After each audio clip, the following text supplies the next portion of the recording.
स्वागत है आप सभी का पीएस जुडिशरी के यूट्यूब चैनल पर। आज की क्लास में हम भारतीय साक्ष्य अधिनियम 2023 के इंट्रोडक्शन को कवर करेंगे, जिसमें हम भारतीय साक्ष्य अधिनियम की इम्पोर्टेंस क्या होती है, क्यों भारतीय साक्ष्य अधिनियम जरूरी है, इसके हिस्टोरिकल बैकग्राउंड को भी थोड़ा समझते हुए आज 2023 के भारतीय साक्ष्य अधिनियम की हमें जरूरत क्यों पड़ी, इस पर भी बात करेंगे। और साथ ही साथ नए साक्ष्य अधिनियम का प्रारूप क्या है, किस प्रकार से उसका फॉर्मेट तैयार किया गया है, इन सारी चीजों पर हम बात करेंगे आज की क्लास में। क्लास को स्टार्ट करने से पहले मेरी आपसे रिक्वेस्ट है, और आप चैनल पर नए हैं या आपने अभी तक चैनल को सब्सक्राइब नहीं किया है तो इस चैनल को सब्सक्राइब जरूर कर लीजिएगा, जिससे आने वाले इंपॉर्टेंट वीडियोस आपसे मिस ना हो। सब्सक्राइब करते हैं, वीडियो को लाइक व शेयर करते हैं, तो इससे हमें मोटिवेशन मिलता है, जिससे हम आपके लिए और अच्छे वीडियोस बनाने के लिए खुद को प्रिपेयर करते हैं। इस चीज का आप जरूर ध्यान रखिएगा। आज की क्लास अपन स्टार्ट करते हैं। सबसे पहले हम बात करेंगे कि लॉ क्या होता है और इसके टाइप क्या होते हैं, इस पर थोड़ा सा बात करेंगे, फिर हम आगे बढ़ेंगे। देखिए, लॉ की हम बात करें, सामान्य भाषा में कहें तो कानून नियमों का एक संग्रह या समूह होता है।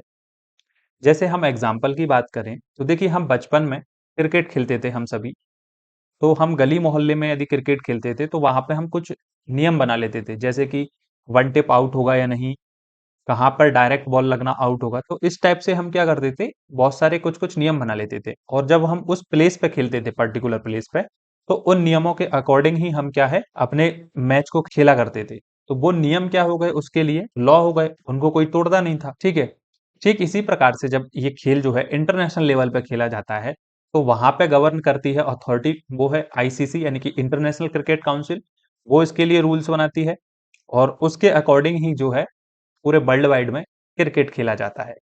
और उन रूल्स का विशेष ध्यान रखा जाता है। यदि उन रूल्स के अकॉर्डिंग क्रिकेट नहीं खेला जाता है तो उस खेल को हम क्रिकेट नहीं कह सकते हैं, या उनका कोई व्यक्ति वायलेशन करता है उन क्रिकेट रूल्स का, तो उस पर जो है आईसीसी एक्शन लेता है। ठीक इसी प्रकार से हमारे समाज में सामाजिक व्यवस्था और शांति को बनाए रखने के लिए, सामाजिक कल्याण को विनियमित करने के लिए सरकार ने भी कुछ नियम बनाए हैं, और ये नियम जो है अलग अलग विषय पर अलग अलग होते हैं, और इन्हीं नियमों को हम क्या कहते हैं, कानून कहते हैं। ठीक है।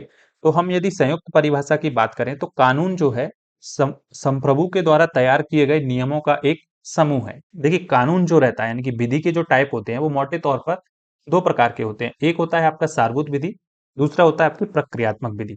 देखिए, सारभूत विधि की हम बात करें तो सब्सटेंटिव लॉ क्या होता है। देखिए, सारभूत विधियां वे विधियां होती हैं जो अधिकार व दायित्व का सृजन करती हैं, यानी कि आपको अधिकार और दायित्व के बारे में बताती हैं। वो विधियां आपकी सारभूत विधि या मौलिक विधि कहलाती हैं।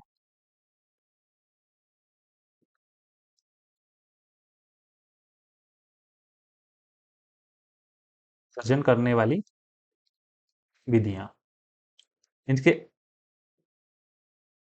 इसके एग्जाम्पल की बात करें तो देखिए, आपका बीएनएस भारतीय न्याय संहिता, आपका constitution law, constitution of India इसी के अंतर्गत आता है।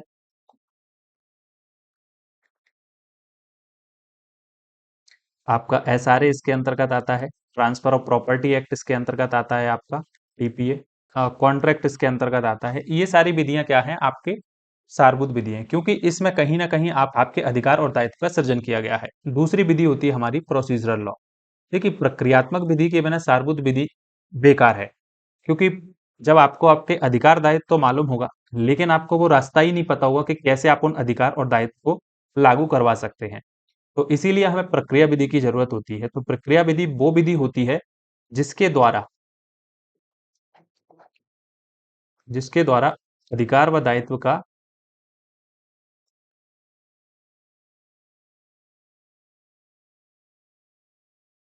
अधिकार व दायित्व का पालन सुनिश्चित किया जाता है।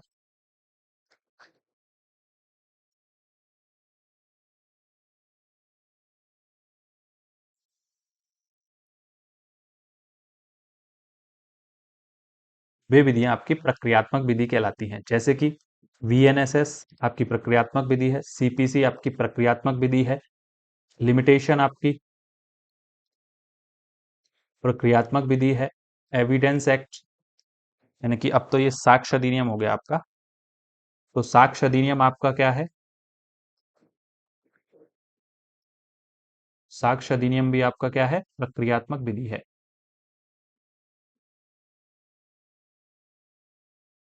एटसेट्रा। तो ये चीज आपको ध्यान रखनी है कि कौन सी विधि सारभूत विधि होती हैं और प्रक्रियात्मक विधि कौन सी होती हैं।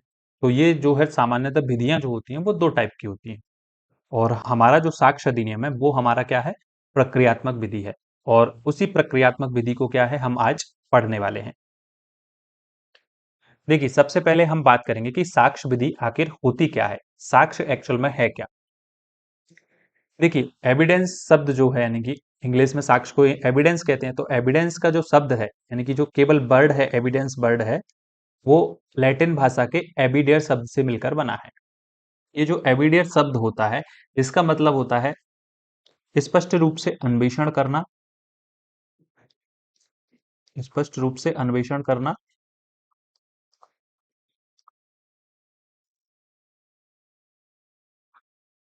यानी कि एक्सप्लोर क्लियरली या इन्वेस्टिगेट क्लियरली, या साबित करना भी इसका एक मतलब होता है।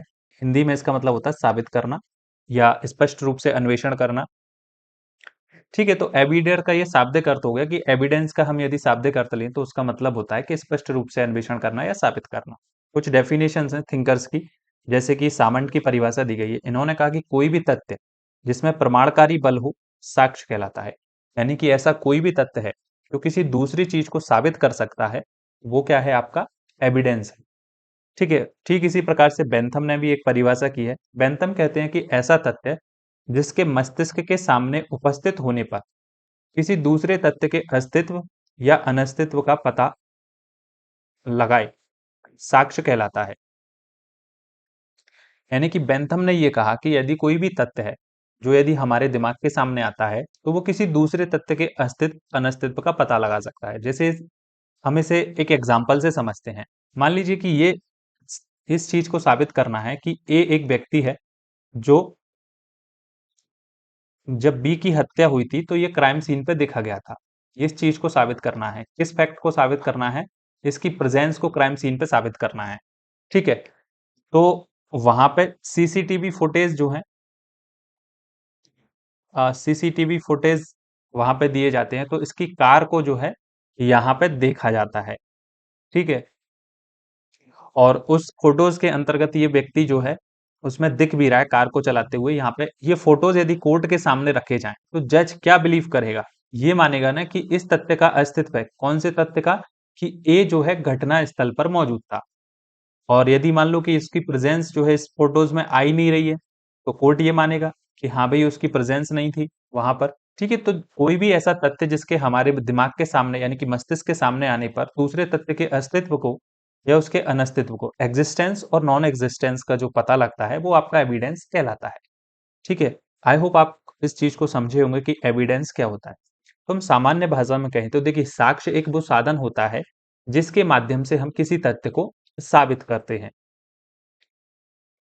ठीक है, तो ये साक्ष्य आपको समझ आ गया होगा कि साक्ष्य क्या है। देखिए, अब हम बात करते हैं कि देखिए साक्ष्य विधि की हमें आवश्यकता क्यों है।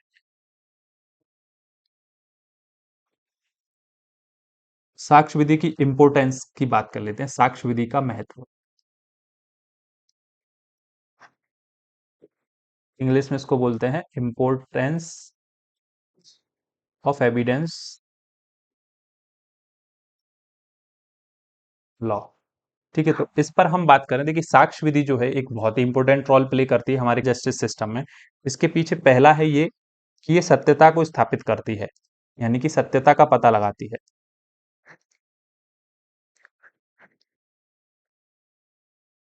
स्टेब्लिश ट्रुथ, सत्यता का पता कैसे लगाएंगे। देखिए, न्यायालय के सामने क्या है, दो फैक्ट होते हैं।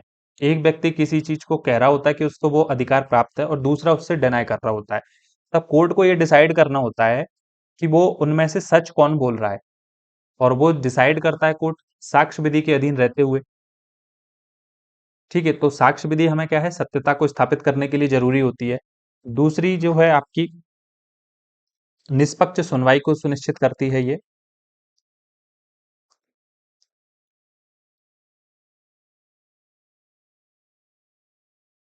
फेयर ट्रायल या फेयर हियरिंग को सुनिश्चित करती है। फेयर हियरिंग को सुनिश्चित कैसे करती है, देखिए, साक्ष्य विधि के अंतर्गत दोनों पक्षकारों को अपना मामला पेश करने का अधिकार होता है। साथ ही साथ दोनों पक्षकारों को अपने बचाव करने का यानी कि प्रतिरक्षा करने का भी अधिकार होता है और दूसरे के द्वारा जो साक्ष्य प्रस्तुत किया जाता है उसकी भी वो क्या है प्रतिरक्षा कर सकता है। तो यानी कि निष्पक्ष सुनवाई को भी साक्ष्य विधि सुनिश्चित करती है। तीसरी चीज ये क्या है, और ये क्या है, क्लियरिटी प्रदान करता है यानी कि स्पष्टता देता है और मिसयूज को रोकता है। स्पष्टता प्रदान करता है वह दुरुपयोग को रोकती है।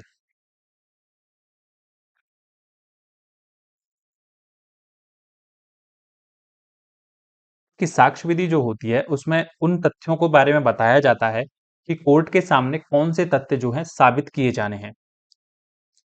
ठीक है, यानी कि रिलीवेंसी ऑफ फैक्ट और ये सब सारी चीजें बताता है और कोर्ट में उन्हीं तथ्यों का साक्ष्य जो है पेश कर सकते हैं और कौन से साक्ष्य जो है कोर्ट के सामने पेश करेगा। तो ये क्या है, कोर्ट के सामने क्लियरिटी भी प्रदान करती है और कई प्रकार के जो साक्ष्य होते हैं यानी कि जो साक्ष्य एक्चुअल में आने चाहिए उनके अलावा जो भी साक्ष्य दिए जाएंगे कोर्ट में, तो ये क्या है, दुरुपयोग को रोकता है।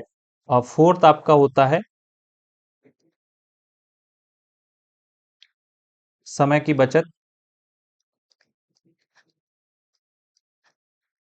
देखिए समय की बचत कैसे होती है, देखिए साक्ष्य विधि के अंतर्गत उन तथ्यों को बता दिया गया है जिनके बारे में आपको साक्ष्य देना है। आपके मामले को साबित करने के लिए उन्हीं तथ्यों को साबित कर सकते हो। सबूत के बारे में भी बता दिया गया है, तो केवल आप उन्हीं सबूत को क्या है न्यायालय के समक्ष ला सकते हो। प्राथमिक और द्वितीयक साक्ष्य के द्वारा ही आप अपनी बात को साबित कर सकते हो कि, और ये भी इसके अंतर्गत बता दिया गया है कि कौन व्यक्ति होगा जो आपके इन तथ्यों को साबित करेगा। तो इस प्रकार से कौन से तथ्य रिलीवेंट है, किन कौन से साक्ष्य दिए जाएंगे हैं और कौन उनको साबित करेगा, ये सब चीजें पता होता है कोर्ट को, तो वो अपना कार्रवाई जो है आसानी से कर सकता है और जल्दी से जल्दी जो है उसको समाप्त कर सकता है कार्रवाई को, जिससे कि उन लोगों को न्याय मिल सके। तो ये क्या है, साक्ष्य विधि जो है समय की बचत भी करने में सहायक होती है। तो ये कुछ सामान्य कारण है जिस वजह से साक्ष्य विधि का महत्व जो है जुडिशियल एडमिनिस्ट्रेशन में होता है। भारत में साक्ष्य विधि के इतिहास पर थोड़ी सी बात करेंगे, फिर हम भारतीय साक्ष्य अधिनियम 2023 पर पहुंचेंगे। देखिए हिस्टोरिकल बैकग्राउंड की हम बात करें भारत में, तो तीन काल हुआ करते थे। एक हिंदू काल जिसे हम प्राचीन काल कहते हैं, दूसरा था मुस्लिम काल और तीसरा था हमारा ब्रिटिश काल या आधुनिक काल। ठीक है, तो जो हिंदू काल था हमारा, उसमें क्या है, उस टाइम पे राजशाही शासन हुआ करता था और राजा जो होते थे वही क्या है न्याय का काम करते थे, यानी कि प्रजा के बीच में जस्टिस कौन होता था, जो राजा होता था वही जज होता था। जो हमारा धर्मशास्त्र है, यानी कि एक हमारा ग्रंथ है ये, इसके अनुसार चार प्रकार के साक्ष्य दिए जाते थे। एक होता था आपका लेख्य, जो कि डॉक्यूमेंट्री एविडेंस इसको बोलते थे, लेख होता था। ठीक है, और इसमें भी क्या है, मौखिक साक्ष्य की तुलना में लेख्य को अधिक मान्यता दी जाती थी, यानी कि वरीयता, लेख्य को अधिक वरीयता दी जाती थी। दूसरा होता था आपका साक्षी, यानी कि जिसको मौखिक ओरल भी कहते हैं। साक्षी एक हुआ करता था जिसके इसके अंतर्गत मौखिक साक्ष्य आते थे, यानी कि व्यक्ति जो है स्वयं आके न्यायालय के सामने साक्ष्य देता था, तो उसको हम साक्षी कहते थे, यानी कि मौखिक एविडेंस, ओरल एविडेंस इसके अंतर्गत आते थे। तीसरा आपका होता था भुक्ति, या आप कह सकते हैं इसको कब्जा। ये दो प्रकार की होती थी, ये साक्षिक, एक होती थी आपकी साक्षिक, दूसरी आपकी होती थी पैतृक, चिरकालिक भुक्ति।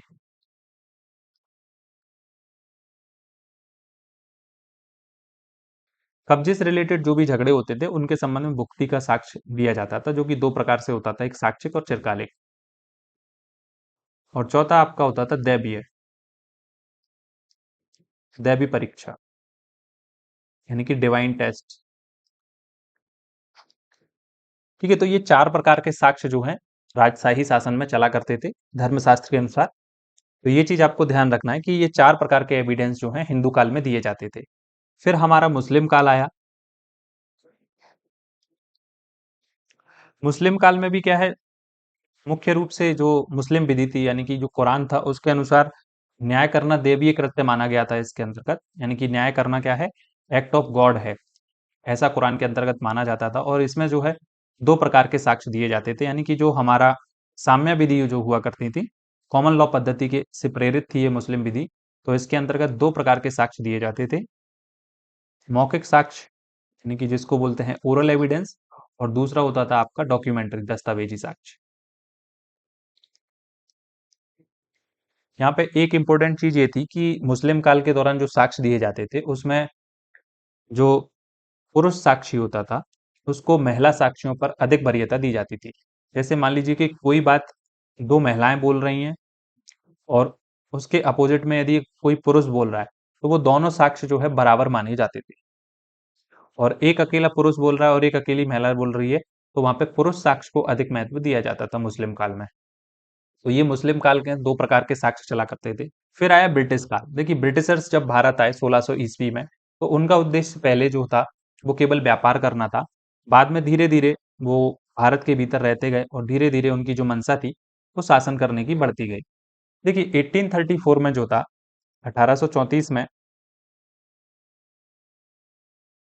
भारत का पहला लॉ कमीशन अपॉइंट किया गया था। देखिए लॉर्ड मैकाले को जो है पहला विधि आयोग का अध्यक्ष बनाया गया और उन्हें तीन मेनली जो है तीन चीजों पर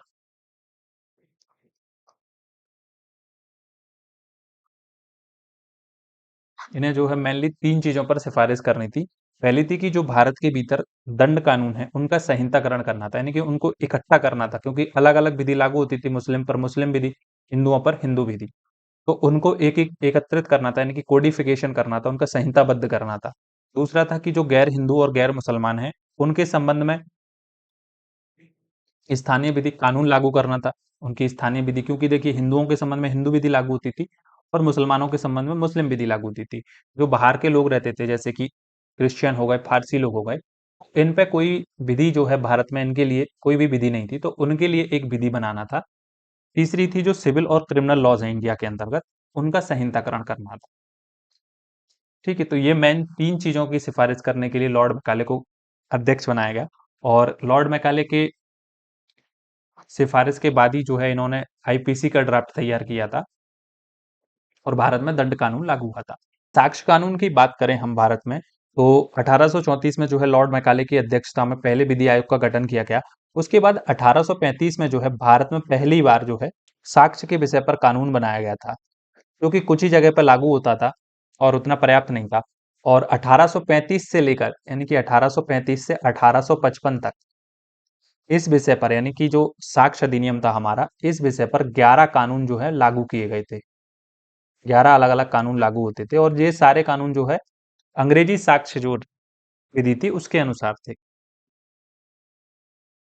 फिर 1868 में जो है सन सर हेनरी मैन ने क्या है 1867 में एक ड्राफ्ट तैयार किया था, लेकिन उनके ड्राफ्ट में काफी खामियां थी और वो ड्राफ्ट पारित नहीं हो पाया। उस और इसके 2 वर्ष के बाद जो है सर जेम्स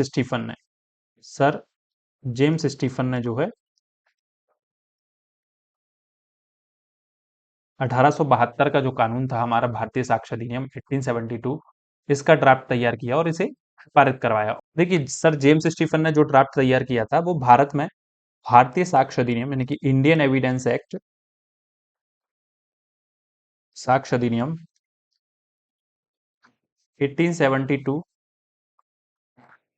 भारत में जो था 1 सितंबर 1872 से ये जो था लागू हो गया था। एक्ट नंबर 1 था ये 1872 का एक्ट।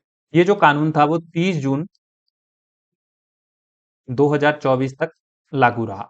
इसके बाद जो है 1 जुलाई से हमारा जो नया साक्ष्य अधिनियम है, भारतीय साक्ष्य अधिनियम 2023 लागू हो गया। देखिए भारतीय साक्ष्य अधिनियम 2023 की हम बात करें,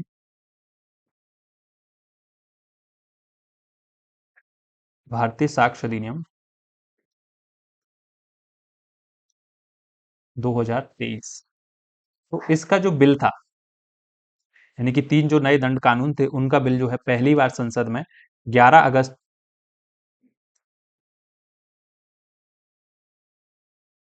2023 को लोकसभा में पेश किया गया था अमित शाह जी के द्वारा। फिर उसके बाद ये जो बिल था, तीनों बिल जो थे वो स्टैंडिंग कमेटी को भेज दिए गए। संसद की जो स्थायी समिति थी उसको ये तीनों बिल जो है भेज दिए गए। स्थायी समिति ने अपनी रिपोर्ट दी 10 नवंबर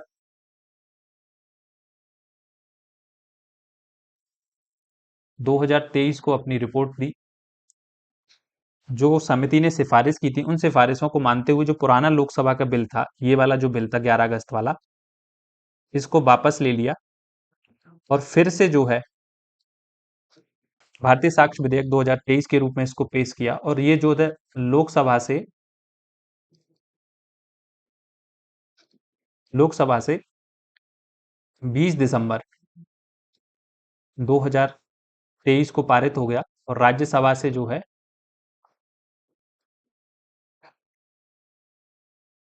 21 दिसंबर 2023 को ये पारित हो गया।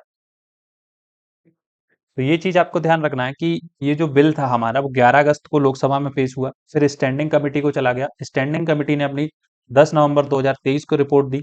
फिर से इस बिल को जो है वापस ले लिया गया और फिर से इसको पेश किया गया और लोकसभा ने इसको पारित किया 20 दिसंबर 2023 को, राज्यसभा ने 21 दिसंबर 2023 को, और 25 दिसंबर मैं यहाँ पे लिख दे रहा हूँ, राष्ट्रपति जी ने जो है अपनी अनुमति दी अनुच्छेद 111 के अधीन अपनी शक्तियों का प्रयोग करते हुए 25 दिसंबर 2023 को। ठीक है, तो 25 दिसंबर 2023 को आर्टिकल 111 के अंतर्गत राष्ट्रपति जी ने अपनी परमिशन दी इस विधेयक पर, यानी कि तीनों विधेयक पर परमिशन दी थी। जो भारतीय नागरिक सुरक्षा संहिता विधेयक था, भारतीय न्याय संहिता विधेयक था और भारतीय साक्ष्य अधिनियम साक्ष्य विधेयक 2023 था। इन तीनों एक्ट पर राष्ट्रपति जी ने अपनी परमिशन दी थी 22 दिसंबर 2023, और इसी दिन जो है ये इनेक्टेड हो गए, यानी कि अधिनियमित हो गए और विधेयक ने जो है कानून का रूप इसी दिन धारण कर लिया। ठीक है, तो इतनी बातें आपको ध्यान रखना है। इसकी आवश्यकता क्यों हुई, ये इसके उद्देश्य व कारण की हम बात करें तो देखिए सबसे पहली चीज तो यहाँ पे हम लिख देते हैं उद्देश्य व कारण, क्यों ये विधान लाया गया। देखिए सबसे पहली चीज तो ये जो लॉ है हमारा भारतीय साक्ष्य अधिनियम 2023, ये एक तो क्या है पुराने समय का कानून है, यानी कि 1872 में बनाया गया था और तब से लेकर अब तक क्या है काफी चेंजेस इसमें हो चुके हैं। तो पहली चीज इसके अंतर्गत क्या है, इलेक्ट्रॉनिक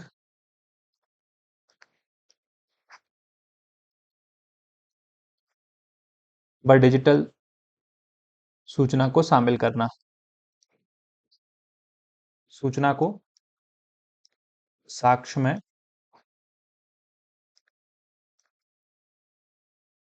शामिल करना। पहली आवश्यकता क्या थी कि जो देखो हमारा कानून था वो पुराना है, तो आज के टाइम में इलेक्ट्रॉनिक और डिजिटल युग है, जो डिजिटल इलेक्ट्रॉनिक और डिजिटल सूचना है उसको साक्ष्य के रूप में शामिल करना। इसी के माध्यम से जो भी पीड़ित है, साक्षी है, एक्यूज्ड पर्सन है, उनकी हाजिरी को भी सुनिश्चित करना जो है इसका एक उद्देश्य और कारण रहा है। दूसरा इसमें जो है जो दस्तावेज होता है हमारा सामान्य डॉक्यूमेंट्स जो होता है उसके समान ही इलेक्ट्रॉनिक रिकॉर्ड्स को भी मान्यता देना के समान इलेक्ट्रॉनिक,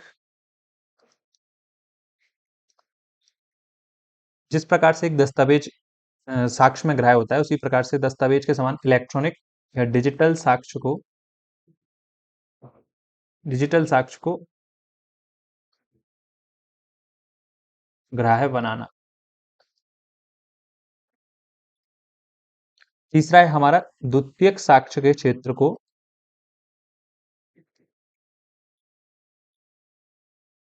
विस्तारित करना।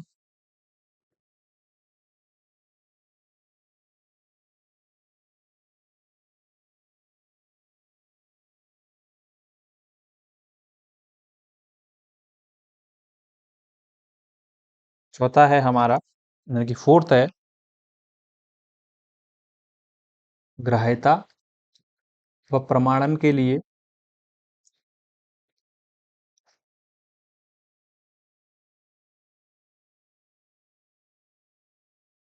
तथ्यों को सीमित करना।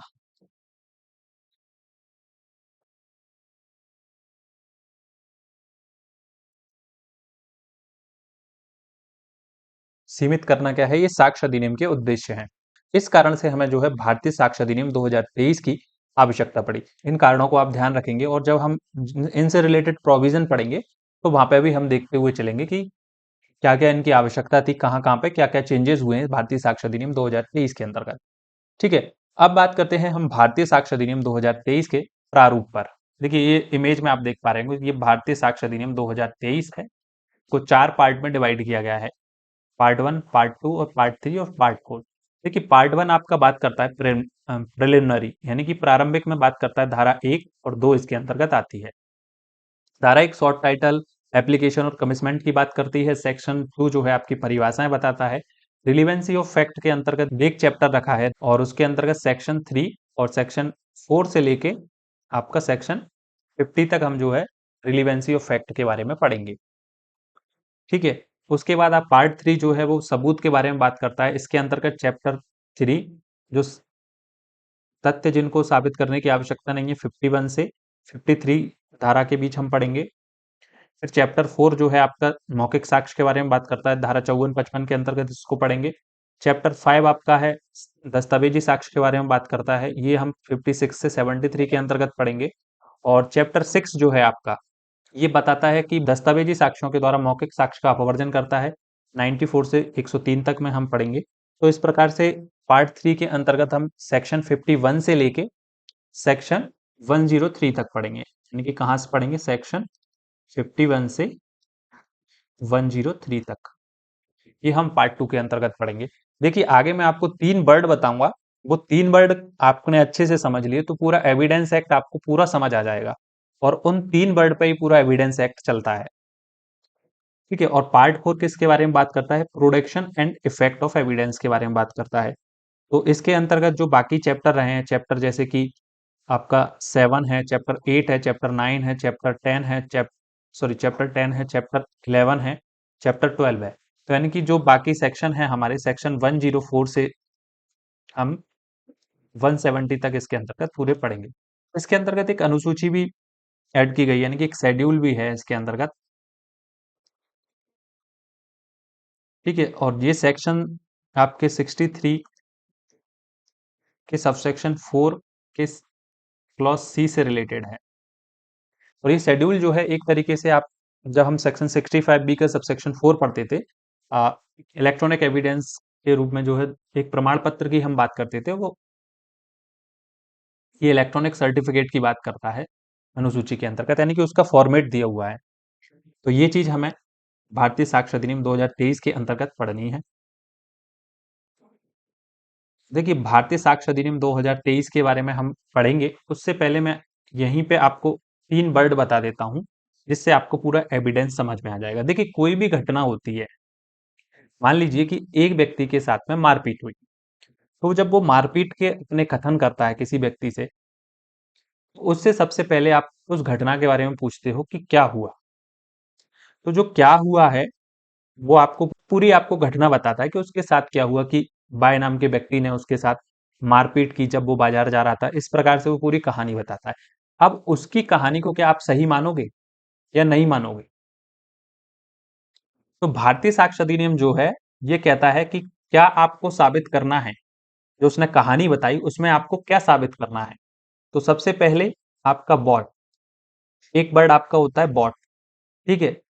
और बॉट आपका पूरा ये सोच लीजिए कि इस चैप्टर को इग्नोर मार के ये 3 वर्ड आपके, ये फर्स्ट सेकंड और ये थर्ड, ये तीनों सेकंड पार्ट, थर्ड पार्ट और फोर्थ पार्ट में कवर होंगे। तो देखिए बॉट मतलब क्या साबित करना है, इसको हम यहाँ पे लिख लेते हैं, क्या साबित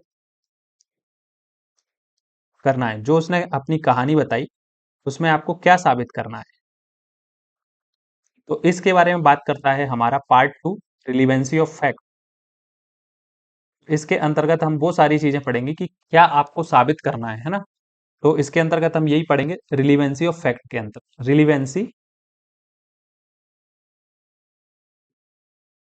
रिलीवेंसी ऑफ फैक्ट के बारे में हम पढ़ेंगे। ठीक है। फिर एक चीज ये हो गया आपका व्हाट, दूसरा है कि कैसे। अब ये क्या साबित करना है उसको कैसे साबित करेंगे, यानी कि हाउ। कीवर्ड इसमें क्या था, क्या और कैसे।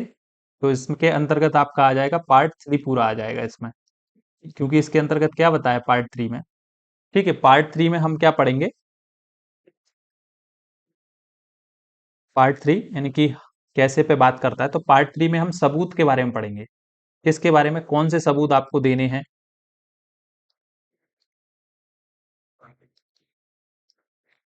तो साबित कैसे करना, देखिए कोई भी तथ्य था, हमने देखा कि उसने घटना आपको बताई, तो उसमें से क्या साबित करना है वो हम पार्ट 3 रिलीवेंसी ऑफ फैक्ट में पढ़ेंगे। और कैसे साबित करना है उसे हम क्या है, सबूत के भार में पढ़ेंगे। क्योंकि सबूत के बारे में वही तो बताया कि फैक्ट्स जो साबित करने की जरूरत नहीं है आपको, इन्हें नहीं लाना है, कौन से सबूत आपको देने हैं। और फिर बात आती है कि ये क्या साबित करना है, कैसे साबित करना है। अब इनको साबित कौन करेगा, वो सबूत आपने बता दिए पार्ट 3 में, तो उनको देगा कौन। तीसरा आपका बात करता है कौन सा, कौन साबित करेगा, यानी कि ये पूरी बात करता है आपके ऑनर्स ऑफ प्रूफ पर, यानी कि बर्डन ऑफ प्रूफ की बात करता है ये, बर्डन ऑफ प्रूफ।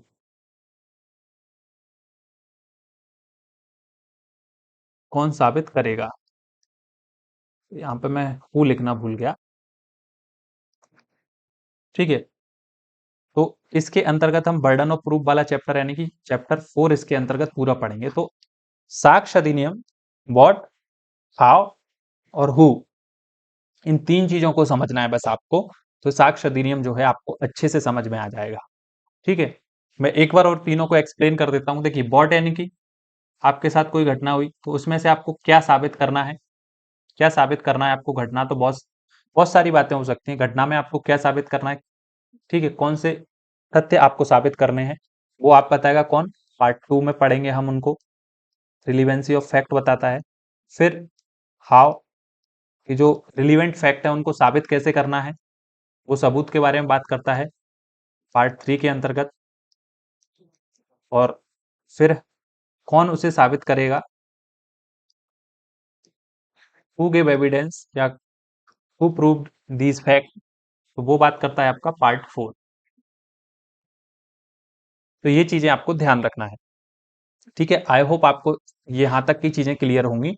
और कोई भी डाउट है आपका तो आप कमेंट सेक्शन में आसानी से पूछ सकते हैं। देखिए, साक्ष्य अधिनियम 2023 है, इसका जो एक्ट नंबर है वो 47 है। एक्ट नंबर कौन सा है आपका, 47 है। और देखिए, इनेक्टमेंट डेट जो है इसकी, अधिनियमन दिनांक है आपकी,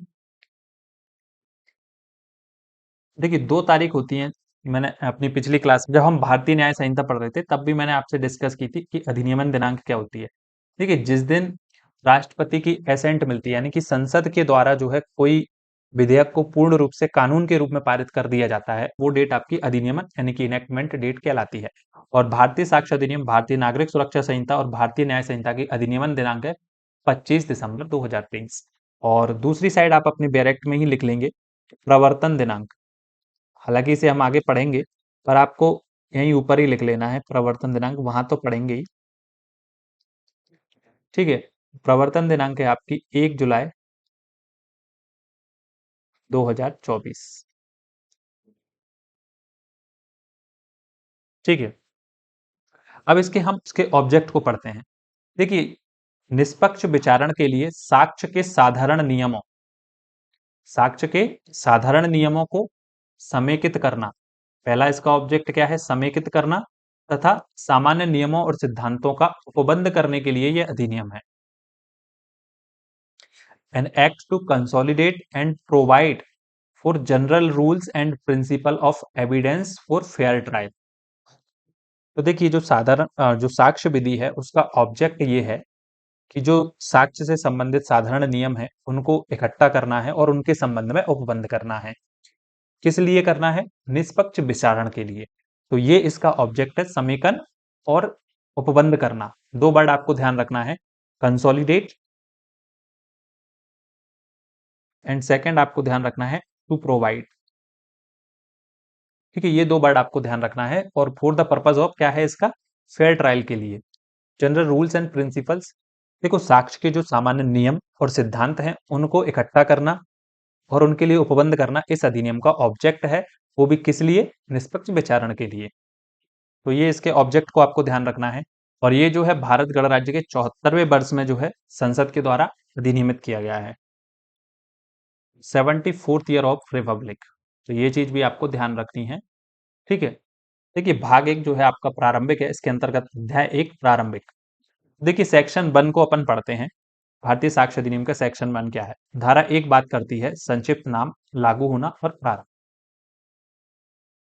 देखिए, इस अधिनियम का संक्षिप्त नाम जो है भारतीय साक्ष्य अधिनियम 2023, ये इसका भारतीय साक्ष्य अधिनियम 2023 जो है शॉर्ट टाइटल है।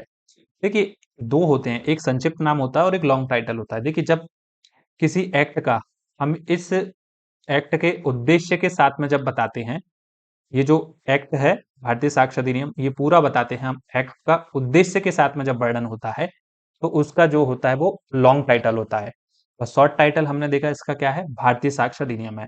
और इंग्लिश वालों को भी ध्यान रखना है कि इसका नाम जो है इंग्लिश में भी द भारतीय साक्ष्य अधिनियम 2023 है। ठीक है, इंडियन एविडेंस एक्ट बिल्कुल भी नहीं है, अब भारतीय साक्ष्य अधिनियम 2023 है। कहीं आपको ऐसा ना हो, प्री एग्जाम है उसके ऑप्शन में आपको इंग्लिश में इंडियन एविडेंस एक्ट लिख के दे दें और भारतीय साक्ष्य अधिनियम 2023 भी दे दें, तो आप कंफ्यूज ना हो जाओ। इसलिए ये चीज इंग्लिश वाले भी ध्यान रखेंगे कि इसका इंग्लिश में नाम भी क्या है, भारतीय साक्ष्य अधिनियम 2023 है। इसके सबसेक्शन 2 की हम बात करें तो सबसेक्शन 2 ये कहता है कि ये किसी न्यायालय में या उसके समक्ष के सभी न्यायिक कार्रवाइयों में जिसके अंतर्गत सेना न्यायालय सम्मिलित है को लागू होगा। किंतु को हम बाद में पढ़ेंगे क्योंकि ये क्या है, इसका अपवाद बताएगा। तो ये पहले ये कह रहा है कि ये किसी भी कोर्ट में या उसके समक्ष जो भी न्यायिक कार्रवाई हो रही है जिसके अंतर्गत सेना न्यायालय भी शामिल है, उनको ये लागू होगा। लेकिन जुडिशियल प्रोसीडिंग क्या होती है, न्यायिक कार्रवाई क्या होती है, न्यायिक कार्रवाई की हम बात करें तो ये सेक्शन आपके 21M के अंतर्गत परिभाषित की गई है BNSS में, यानी कि भारतीय नागरिक सुरक्षा संहिता जो है 2023 है। तो देखिए इस धारा के अंतर्गत जो है आपकी न्यायिक कार्रवाई यानी कि जुडिशियल प्रोसीडिंग आपकी बताई गई है। जुडिशियल प्रोसीडिंग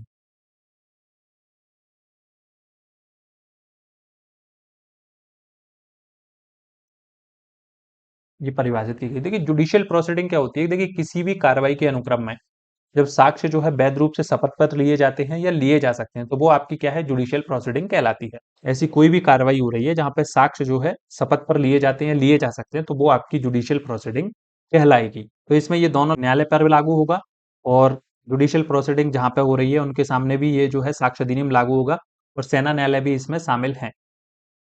लेकिन ना तो किसी भी न्यायालय अधिकारी को पेश किए गए शपथ पत्रों पर, ना ही किसी मध्यस्थ के समक्ष की कार्रवाइयों पर लागू होता है। तो ये सीधी सी बात है, ये कहता है, किंतु के बाद ये कहता है कि ये न्यायालय और किसी अधिकारी के सामने जो शपथ पत्र पेश किए जाते हैं उनको ये लागू नहीं होगा साक्ष्य अधिनियम 2023, और मध्यस्थ के सामने जो कार्रवाई होती है उन पर भी ये लागू नहीं होगा। ठीक है, तो ये चीज आपको ध्यान रखना है कि ये साक्ष्य अधिनियम कहाँ पे लागू होता है, कहाँ पे लागू नहीं होता है। इसको और अपन आगे समझेंगे कि कब लागू होता है कब नहीं होता है ना। अभी इसका सबसेक्शन 3 देख लेते हैं, फिर आगे की स्लाइड्स में हम समझेंगे। देखिए ये उस तारीख से लागू होगा, प्रवृत्त होगा जो केंद्र सरकार राजपत्र में अधिसूचना के द्वारा नियत करे। तो केंद्र सरकार ने अधिसूचना के द्वारा कौन सी डेट नियत की है इसके लिए, वो डेट आपकी नियत की है 1 जुलाई 2024। तो ये चीज आपको ध्यान रखना है, by notification come into force such date as the central government may be notification by official gazette। तो ऑफिशियल गैजेट में जो डेट अपॉइंट की है वो है आपकी 1 जुलाई 2024। तो इसकी इन्फोर्समेंट और इनेक्टमेंट डेट आपको बहुत अच्छे से याद रखनी है क्योंकि ये एग्जाम में पूछी जाती है। अब हम थोड़ी सी बात करते हैं कि साक्ष्य अधिनियम कहाँ पे लागू होता है कहाँ पे नहीं। देखिए जो सेक्शन अभी 1 के सबसेक्शन 2 में हमने पढ़ा, उसमें हमें एक लिस्ट अपने बैरेक्स में बना लेनी है, स्टिक नोट्स पे या कॉपी के अंतर्गत जो भी आपके नोट्स बनाते हैं। साक्ष्य अधिनियम जो है एक साइड आपको लिखना है, साक्ष्य अधिनियम लागू है, लागू होता है। ठीक है, साक्ष्य अधिनियम अप्लाइज और नॉट अप्लाइज की आपको लिस्ट बना लेनी है ना। कहाँ पे लागू होता है, न्यायालय में लागू होता है। दूसरा आपका न्यायिक कार्यवाहियों में लागू होता है।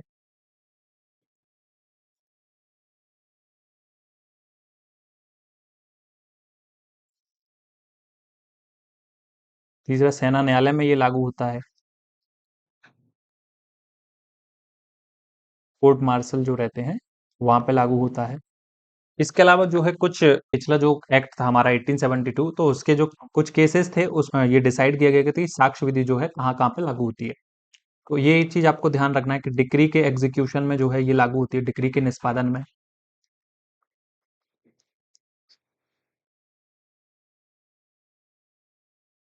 भरण पोषण संबंधी जो कार्रवाई होती है मेंटेनेंस से रिलेटेड, उसमें ये लागू होता है।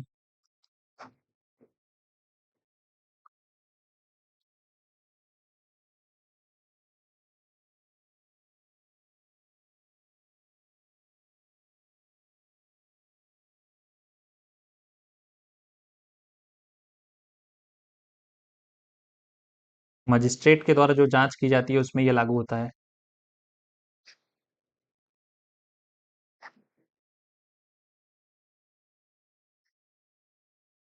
तो ये कुछ हैं आपके, ये आप बना लेंगे लिस्ट, और यहाँ पे लागू नहीं होता है।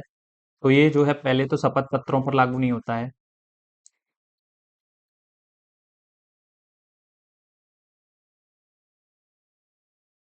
देखिए शपथ पत्रों पर लागू होता है नहीं होता है, इसको हम एक चीज और समझ लेते हैं। केस इतना रह गया है, एक केस था सुधा देवी वर्सेस एमपी नारायण। ये केस था आपका 1988 का। यहाँ पे लिख देता हूं मैं। देखिए सुप्रीम कोर्ट ने इसमें ये डिसाइड किया था कि साक्ष्य अधिनियम जो है शपथ पत्रों पर लागू नहीं होता, लेकिन यदि वो शपथ पत्र जो है सीपीसी के ऑर्डर 19,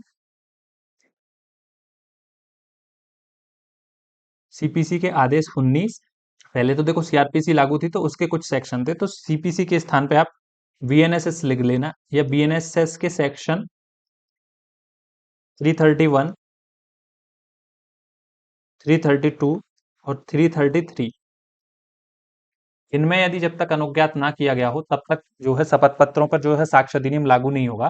तो सुधा देवी वर्सेस एमपी नारायण के मामले में ये कहा गया था कि यदि कोई शपथ पत्र जो है सीपीसी के आदेश 19 और सीआरपीसी था, तो वहां पे सीआरपीसी के सेक्शन थे पहले, तो सीआरपीसी के जो सेक्शन थे वो थे आपके सेक्शन 295, 296, बट 297।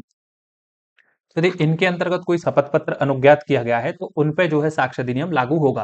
यानी कि ये जो बात कही गई है कि साक्ष्य शपथ पत्र पर साक्ष्य अधिनियम लागू नहीं होगा, तो वो इन संबंध में लागू नहीं होगी। ये चीज आपको ध्यान रखना है, सुधा देवी वर्सेस एमपी नारायण का केस।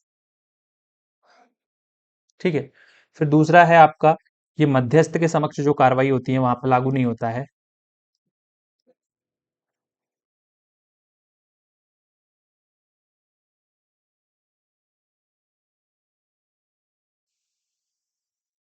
ये चीज आपको लिखना है ना, शपथ पत्रों पर लागू नहीं होता, वहां पे एक लिखेंगे लेकिन परंतुक करके लिखेंगे, परंतुक इस पर लागू है ना, ऐसे मैं यहाँ लिख देता हूँ एप्लीकेबल के रूप में।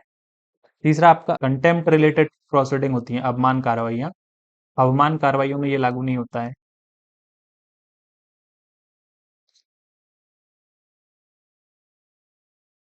प्रशासनिक कार्रवाइयों में साक्ष्य अधिनियम लागू नहीं होता है।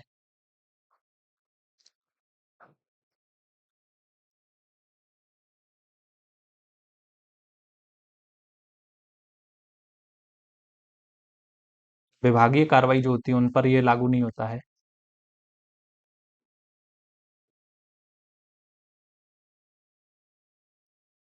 तो ये लिस्ट आपको बना लेनी है, और कोई भी यदि आप पढ़ेंगे बुक से तो कुछ और भी पॉइंट्स इसमें आपको मिल सकते हैं, तो वो चीज आपको इस तरीके से एक लिस्ट रख लेनी है जो आपके प्री एग्जाम में बहुत काम आएगी।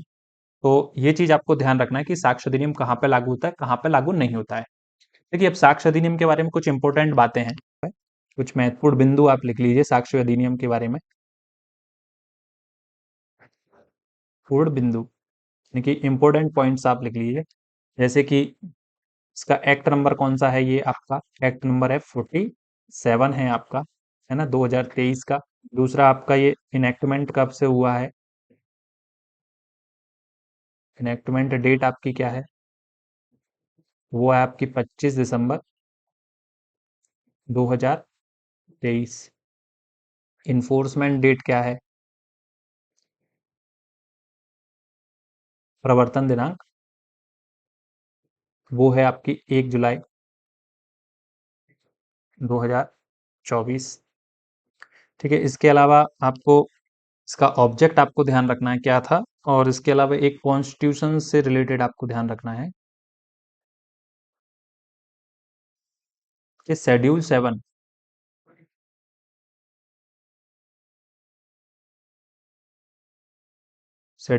की जो लिस्ट है आपकी,